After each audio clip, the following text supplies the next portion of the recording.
ways here. I totally forgot to turn on my microphone. That's fun. Apologies for everyone that's watching the video here. I actually just forgot to turn on my microphone here, so um, I might have to redo a bunch of this here.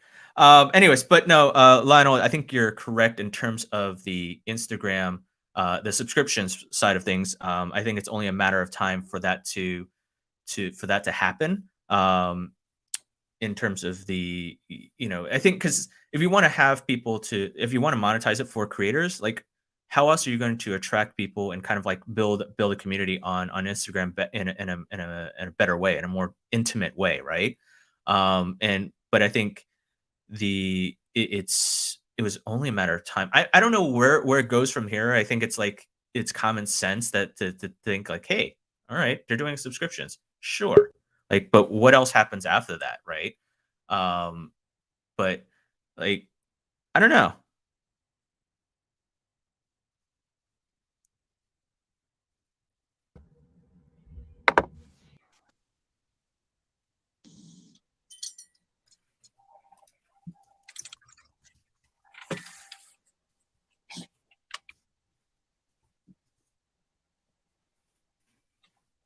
What's going on?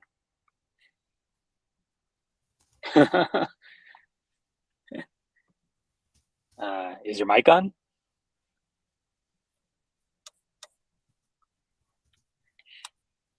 Audio, AirPods. Ken, can you hear me?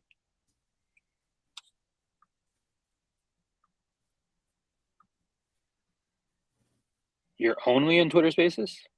The video is on.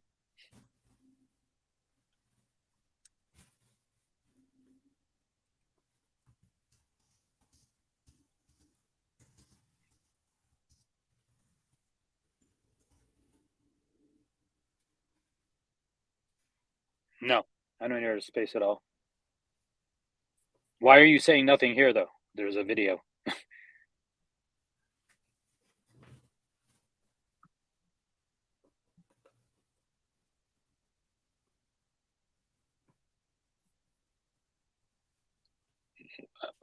Why is the video on, though, if you're doing a Twitter Space? Yeah. So, that's a good point. That's a good point, Lionel. And apologies. So we're dealing with some technical difficulties here. Turns out I was trying to stream my audio from StreamYard into Twitter Spaces as well. But apparently, the Twitter Spaces audio is not piping into the video, so that's just like people are watching on video and like, what is Ken talking about? It like, why is he completely silent and not talking about everything? So it's a fun Friday. I think it's all the bad juju that we had in previous has kind of all fallen on me. So apologies for that, but appreciate the insights there, Lionel. I'm not sure. Greg, hi. Welcome to this, and welcome back. You in Boulder right now? I'm in Boulder, but I got here early, so have a little time before the kickoff of things. Gotcha. So in light of all basically the fuck ups here, why don't we just kind of talk about the high level stuff while we have you here? We talked about how Instagram and TikTok are kind of testing out their early subscription in the US. Like, any thoughts you have on that, and then we can jump right into the Twitter NFT news. No, I think it's just it's a good sign for creators, I guess, right? Yeah. We're seeing I think this is just going horizontal now, right? So we're after this is TikTok left for subscriptions. TikTok I think, right? TikTok has announced that they're testing out paid subscriptions Okay. as well. Yeah. So we have a fairly horizontal ecosystem now, like, right, where a creator can have a subscription on any or every service if they want to, which I think is good for creators. I don't know where it leaves fans, right? Like, this is, I think, the unfortunate part is like a fan, a creator who's multi-SKU or multi-platform, like, where does a fan subscribe? I think this does create a little bit of sort of friction. Maybe they'll continue to rely on a Patreon or something like that as the unifier. But I do think it still leads to problems if you want to offer perks or other things to like paid subscribers. You now can't really do that like cross platform, right? Because if I'm a TikToker and an Instagrammer and I have a paid subscriber thing only on my Instagram, but I subscribed on your TikTok, now I can't get access to it, right? Right. So So why don't we move right into like NFTs? I think this is the Twitter NFT. That's kind of the big thing. I mean, it kind of came out, yesterday. yeah, So those that are not aware, Twitter is now supporting NFT profile pictures as your avatar, but you have to be a subscriber to its Blue service. That's a $2.99 monthly service. Right. no, all right. Let's just for clarity, the beta test is available to Blue subscribers, Yeah. but there's been a little bit of FUD out there about like I guess how the program is running, and some people are thinking it's a paid feature. I don't think it's a paid feature, so I just want to be careful not to frame it that way. Well, currently, the only way you can do that integration within like an OpenSea or something like that. That is with you need to be on iOS on using a subscribe to Twitter or Blue currently. And not even all Blue subscribers have it, by the way, right? Like, Yeah. so so the just if you're not aware of the setup, Twitter Blue set of paid features that enhancements to your Twitter experience. Included in there is access to Twitter Labs, right? Mhm. And that is where they roll out or beta test new capabilities with sort of their more diehard users. And it's not fully horizontal, so not like every person that has Blue has access to the NFT project yet. And I believe, but we don't know for sure, that that this will go to the mainstream like upon like successful completion of sort of the beta test. Right.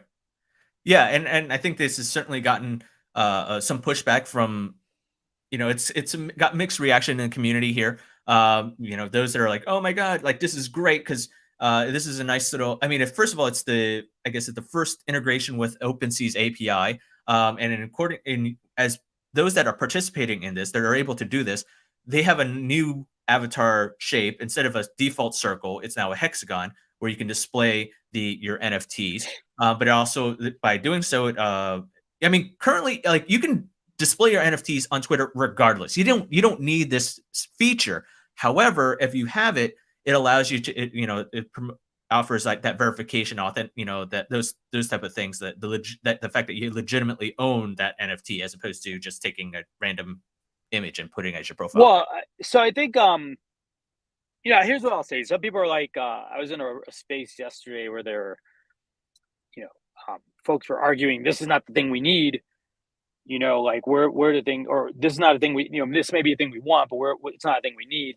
I would say like there's some pros to this, right? Like as someone who owns or is like helping or supporting like I don't know like 40 different NFT projects, I tend to switch my avatar often, Mhm. right? Like as I join a space maybe for like expansion punks, so I can show my like solidarity like with the people in that space, right? So I do that, but what I had to do was like actually save my photos, my NFTs down, make an album, and then basically have to constantly switch them, inside of like, every time. Like, so I was doing this multiple times a day, basically, right? So that's a small inconvenience, obviously. What I do think it does add, though, as a dimension that's good, is number one, it does validate like your actual ownership, right? But also, which I don't think people quite understand entirely, it's marketing those projects, right? Because like when you click on that NFT, it actually gives you all the data, the traits, and all the other stuff about it, and links back to OpenSea, so that if someone's like, "That's a great piece of art," and wanted to buy one, you can do that now, right? And so that just sort of happens for free because you've connected sort of your NFT, your wallet to your account now. Yeah. No, you're right, and I think I mean, right now, so, because it's using, even though it's using OpenSea's API, it also connects with a variety of different crypto wallets, such as Coinbase Wallet, Rainbow, MetaMask, Ledger Live, Argent, and Trust Wallet. Those are the only ones currently supported.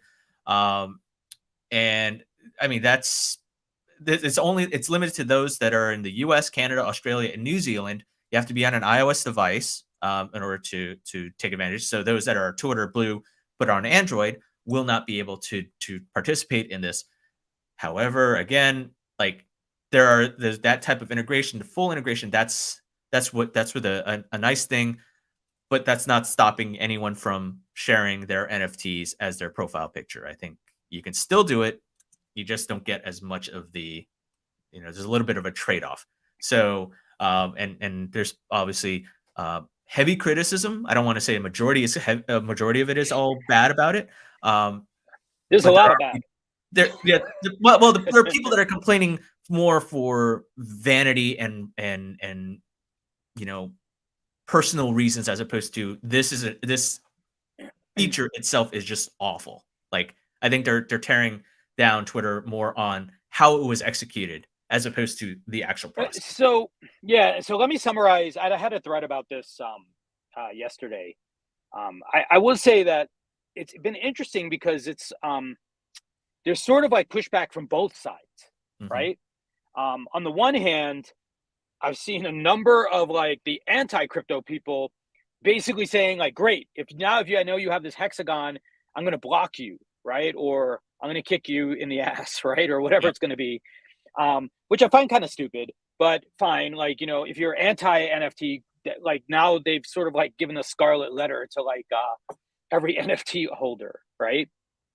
The second part, though, which I think is an equally odd side, is the crypto people seem to be annoyed because I think, on the one hand, not everyone got access to it, but I've even seen people complaining that they have to like pay anonymously or something like that, right? Like, because they have to like attach a credit card, and I find this also fairly farcical because, like, the best I know, you cannot operate in a crypto only world without identifying yourself, right?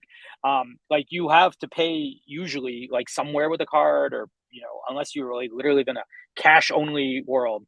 So I guess like their complaint that Twitter has now a credit card on them, I guess, which means they're doxxed to Twitter, right? Like, guess what? You could be doxxed to Twitter. You could be doxxed to like a whole bunch of other random startups, right? Like, I'd probably still trust Twitter to not get screwed over like the random startup, right? So I don't know, like, but I feel like it's very petty on the NFT side, like the complaints. And I honestly feel like it was just a lot of disinformation, where people just don't know how anything works, honestly, right? Like, it's just seriously like ignorance, right? Like, people don't understand how product development works. People don't understand how software development works.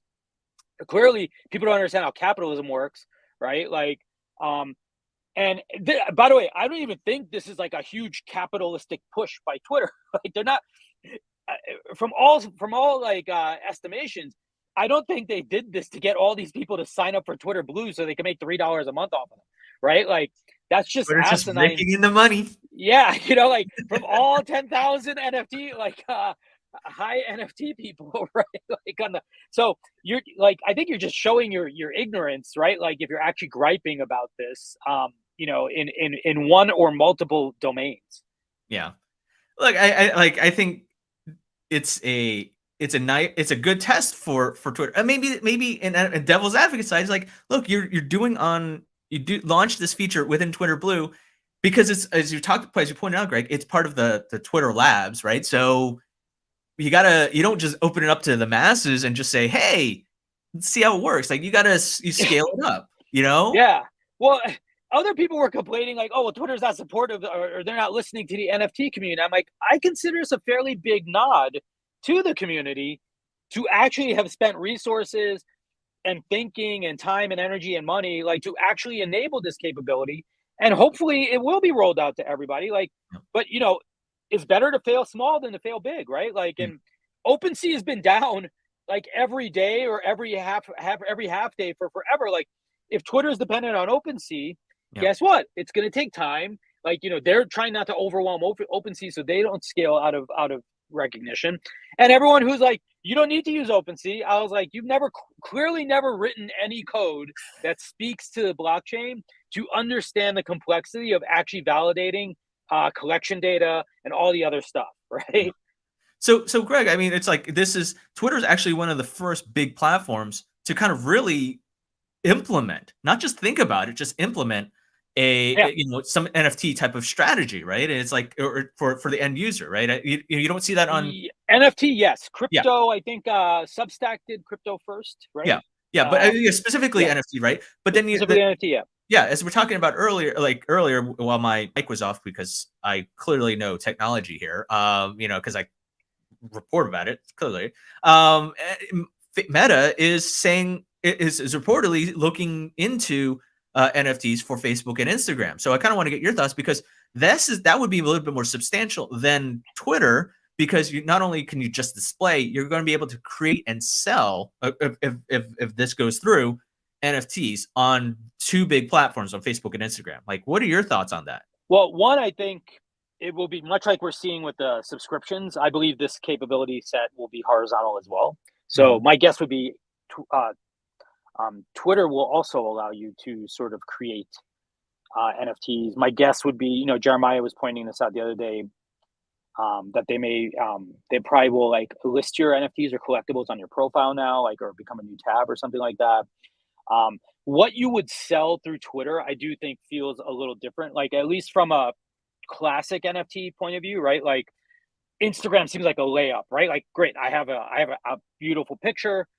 I want to mint some editions of that, like super easy. Facebook, I think, has like maybe like it's in the middle, right? Because you can do like more photo rich things, but the reality is, like, would I really want to turn a Facebook post into an NFT? I don't think so, right? But much like, would I turn a tweet into an NFT? It's possible, right? Like, I just think it's there. Now, I think you're absolutely right, though, Ken. The real power here is ultimately turning a billion people into wallet holders, right? Or billions of people into wallet holders. Because the more important part is not the NFTs, is that to facilitate it, it would mean that everyone now has a wallet, right? And of course, we know Meta has their own crypto wallet that they're working on. Yeah. And so that would be a massive win for like everybody in crypto, NFTs, etc. Because at that point now, I can just send it to your Facebook profile. Screw your .eth. I could like send it to your Facebook profile, and it would literally be like the same thing as sending you a wallet, on OpenSea or somewhere else. Yeah, no, I think you're absolutely right.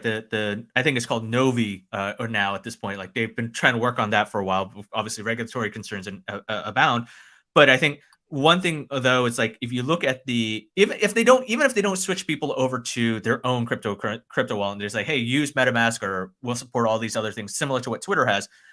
The potential there is like, I think it's different from, like, I think on Twitter it's maybe there's a higher likelihood that the people that are selling NFTs are individuals, right? But then if you go into Facebook and Instagram, there are more, let's call them business focus, right? Small businesses or freelance artists, those that really want to make more money off of this, as opposed to like, just, I guess let's call them freelancers. Not, it's like a different, it's all subtle nuances. It's all technicalities, but I mean, it's different levels of how are you a merchant or whatever. And so it's also, you can buy, sell, and create NFTs to post onto your page or in your profile or whatever. I don't know. The thing is, Ken, I think the more interesting thing, and I pointed this out, I replied to this in Jeremiah's post as well about it, is I don't think it's the sale part that is actually the more interesting part. I think to me, what's exciting about this is, one, the wallet part, and sort of onboarding billions of users potentially, right? Imagine if every Facebook user automatically had a wallet, right? Game over, right? Like, all the friction, all this bullshit goes away, right? But the secondary part, I believe, that is more valuable is actually the utility part now, right? Because imagine a Twitter space being gated by those NFTs that you hold, right? Like, imagine who can reply to my message? Only like holders of my NFT. Who can get into my Facebook group? Only holders of this NFT. That has like really tremendous utility value from a user-based permissioning system, as opposed to like a system-based permissioning system, right? Like, Facebook makes a bunch of rules about this stuff, but now it provides the ability for every one of us to develop our own complex systems for gating and access control and all these other things that we could then apply, like, by using these things or combinations of these things. Gotcha. Yeah. How are you on time right now, Greg? Are you about to? This doesn't start till 10, so I have another half hour. Okay, great. Yeah, so I mean, those are the big ones that I got covered out there. I mean, do you have any thoughts in terms of Vine? Actually, were you a big What? Vine user back in the day? No, this No. is back. No, no. So actually, it's been 5 years since Vine shut down, and so Okay. NBC kind of the Didn't NBC all the News, Viners become like TikTokers? the Or a TikTokers, lot of them? YouTubers, Yeah. celebrities, boxers, like actually well known Yeah. Wasn't Logan personalities. Paul a Vine guy? Yeah, yeah, all the Paul brothers were. Yeah, so NBC News kind of had done this look back. In terms of and I covered this in the beginning of the show when I was playing mute. So this they have this series looking back at 5 years since Vine got shuttered from by Twitter. And so this is a whole like a oh look here's a look back and blah blah blah. So I don't know, it's like this kind of spawned this is I don't know what that is, but it's the thing that kind of spawned a bunch of, I guess, copycats, if you will, right? I mean, Hmm. obviously, from 6 seconds, a 6 second video app led to the creation of Instagram stories, led to TikTok and Snap, and YouTube Shorts, and obviously other ephemeral type of content as well. Like I don't know, it's like should and looking back, do you think that Twitter should have like regrets shutting down Vine? Like, could this have been a, a huge thing? Yeah. Look, with startups in particular, right? Or these things, it really depends on timing is an important part of it, right? Mhm. And I bet they're kicking themselves now about it, right? Like, because all those people would have been basically probably still on. Now, here's the question: like this 6 second thing, um, like was probably too big of a rate limiter. Like we saw the space move to longer form content. So, could they or would they have responded the same way? It still would be an open question, right? So I don't know, like, but they had like after Vine, they had Periscope, and that also didn't work out Yeah. really, right? So I don't know, like I think Twitter has had a hard time with video just because it's a primarily text-based medium, right? Like, and Mhm. so, people just never got look, even fleets, right? Like when they added fleets in and tried to switch to like just still anything that wasn't their wheelhouse, it just didn't work out too good for them. And um, there's sort of a DNA to Twitter that I think like is hard to sort of betray, right? More so than like I mean, like Facebook to a certain degree was, I mean, text based, but Hmm. they've kind of managed to do that. Like I can see it like on Instagram. Like if Instagram went, hey, we're going to go completely text based, we're going to offer like a text based version of Instagram, right? Like that would just, I think that would just totally bomb because like I think that's a hard, I don't want to say pivot, but it's a hard thing to adjacency for Instagram because it's very visual. And I agree that Twitter is very textual based, right? And it's hard to like you can see static images, you can see gifs, like even the audio.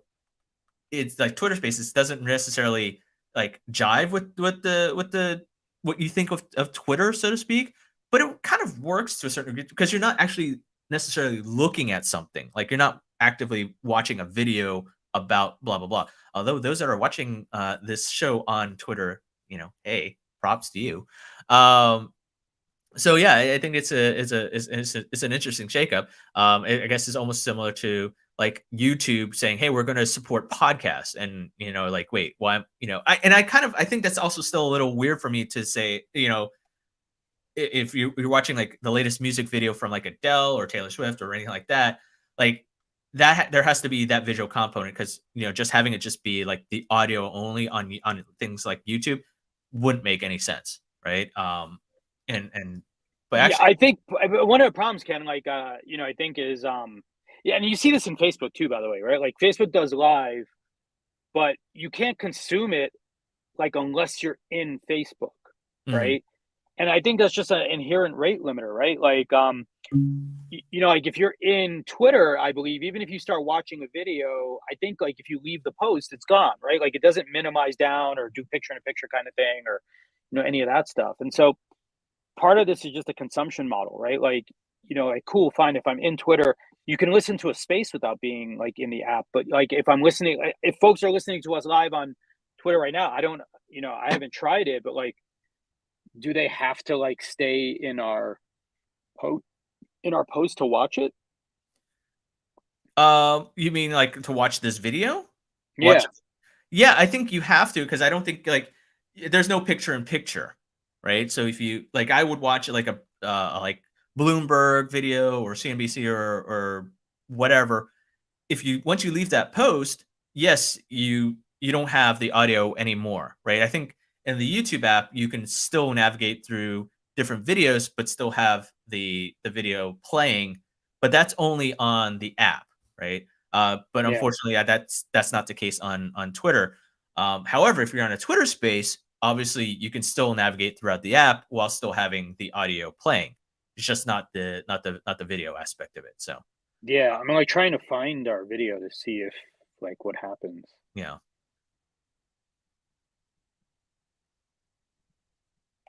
Hmm.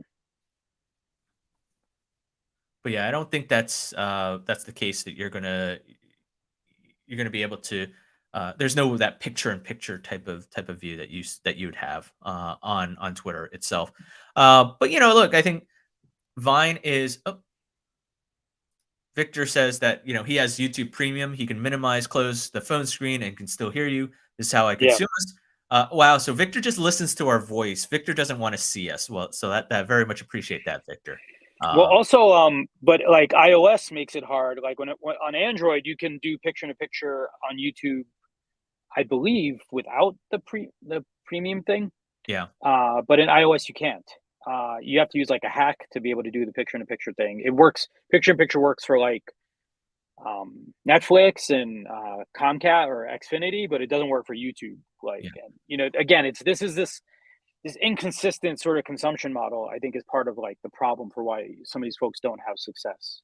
Well, and it's not just with mobile, but it's also on the desktop, right? It's like I want to consume stuff on my desktop Yeah. as I'm working, and it's like, oh, maybe I accidentally refresh, or I want to like, oh, I have a notification. Let me go here, then I lose it, and I'm like, oh crap, now I have to go back, and then you go back, and you have to go through an ad, and you're just like, okay, forget it. That's just it's just utter waste of time, right? You kind of lose your spot. Hmm. Um, so it's just I think you're right. There's an inconsistency in the whole thing. So. Um, all right. Well, just have a couple of other things here. There's a podcast apparently. So let's talk just quickly about podcast, and then we can wrap up this show here.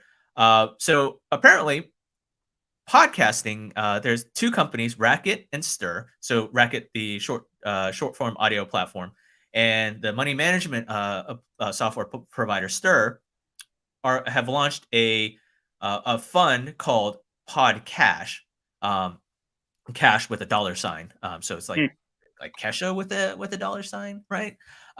So this fund will put in a one-time payment between $250 and $5,000 to up to 100 recipients in the U.S. who are up and coming podcasters, right? So hey, you're thinking about doing a podcast. It's doing something interesting. You can apply, and this fund will, if chosen, will say, hey, here you go. And it's not just it's almost seems like it's a game show kind of thing because there's judges, angel investors like Jason Calacanis, YouTuber Humble the Poet, and several executives that will evaluate all these applications. But here's the thing: this is not a a grant. This is not a scholarship. This is actually a sponsorship, right? So and if you are eligible to receive this and you are chosen, you are obligated to put to deliver an ad ready an ad that's provided by Racket and Stir on the shows that you develop, right? That you ultimately develop. They're not going to, there's no hard and fast rule according to this article. They're saying it's all in the honor system. So yeah. So they're not going to go after you and say, "Hey, I'm sorry on this show we did not hear this." It's like you tell them based on your, on your honor that, "Hey, I read this message to promote Stir and Racket." So it's it's sponsorship. It's not really. I mean, I don't know what else to say about it. I mean, it's great for those that want to get up and running, but not sure. You know, if you're interested, great. Go ahead and apply. You have until March 4th. So, um, Yeah, I don't know. I mean, I guess it's a nice short path to being a monetized creator. yeah. I don't. I mean, it's like I think it's different. It's a different way to get your show started, right? To Hmm. get that support. You know, I think it's hard when you look at all the other other at some platforms like YouTube and Instagram, TikTok, and everything. They have dedicated creator funds to do this. Like for example, I am part of the Twitter Spaces Spark program, so I get paid to do Twitter Spaces, to test it out and offer feedback. So that like there's that, but I Hmm. think from a podcasting standpoint, to because there's a lot more it's a lot more fragmented because it's not really one single platform like that kind of like where do you get that support from? And so this is like, hey, it's here you go. We'll give you these. We have this monetary opportunity for you only not I don't want to say downside, but the only caveat is that you just have to read sponsorship. That's not necessarily a bad thing, right? To say, Hmm. hey, you know, I mean, it's no different from saying, hey, this podcast is supported by a Grammarly or Squarespace or whatever, like what you typically see on a YouTube or on a podcast typically. So, and it's a win. It's ultimately a win-win for both people, both parties. I hope. Um, but it's just another avenue for those that are like, hey, I want to do with podcasts. Let's do that. So, but yeah, and then let's finally tune in. I'm not sure if a lot of people are familiar with TuneIn. It's a internet radio service. They I launched use it in my car. Oh, see, there you go. So podcast. So this is relevant to you, sort of. They announced the launch of a new service called TuneIn on Air, and the point is to drive to encourage podcasters to say, hey, you don't want to, if you're having problems, putting your stuff out on Spotify, Apple, Google, like traditional podcasting services, and can't drive the views, try giving internet radio a shot. So it seems like TuneIn wants to be like an iHeartRadio type of situation, or I guess they're calling it iHeart right now. Um, kind of building up this podcast network. The advantage here is that you're going to be able to get distribution to 30 million listeners in the U.S.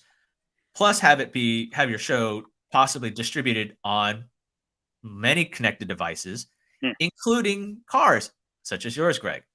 So this is the only downside. Well, the only caveat again, it's you're probably looking to pay $249 a quarter.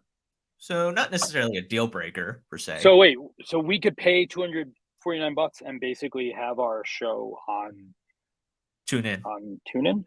I believe so. We That'd could. be an interesting experiment. We should try Yeah. it.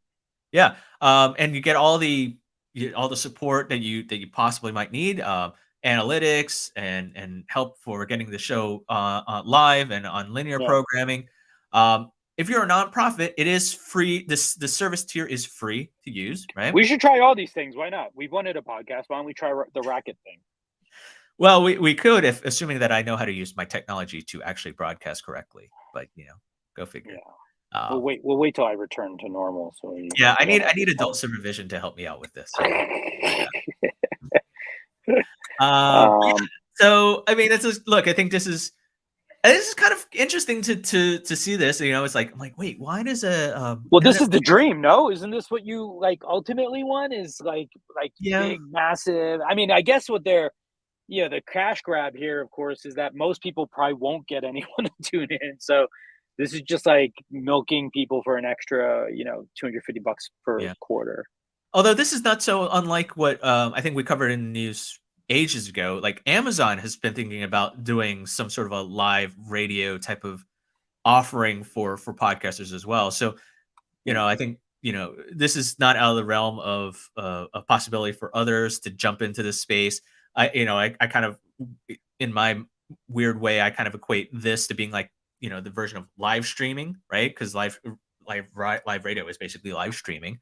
Hmm. Um, well, podcasting is a little bit is more more recorded, right? It's pre-recorded content versus live streaming. So maybe they're hoping to be able to do that live as opposed to getting rid of all the editing and all the other production work that needs to take place. So look, yeah, sure. Let's take a look. Let's take a look at Racket. Let's take a look at TuneIn and see what goes on with that. Maybe we'll have we'll reach out to the folks at TuneIn and see if we can't have them on the show and tell us more about live radio and podcasting and what they're doing there. Cool. But anyways, Yeah. That kind of wraps up this messy edition of Created Briefs. Greg, good luck in Boulder for your Techstars Accelerator. We will miss you next week. On next Wednesday is we will have created economy, where I will be chatting with our dear friend Abhinav and his his co-founders at Eurofeed. And then Friday, hopefully the technology issues will be sorted out. Yeah, and we'll see. We'll see, and we'll do another edition of Created Beefs. So until then, right. thank you everyone for joining us, and have a good weekend. Bye, everybody. See ya.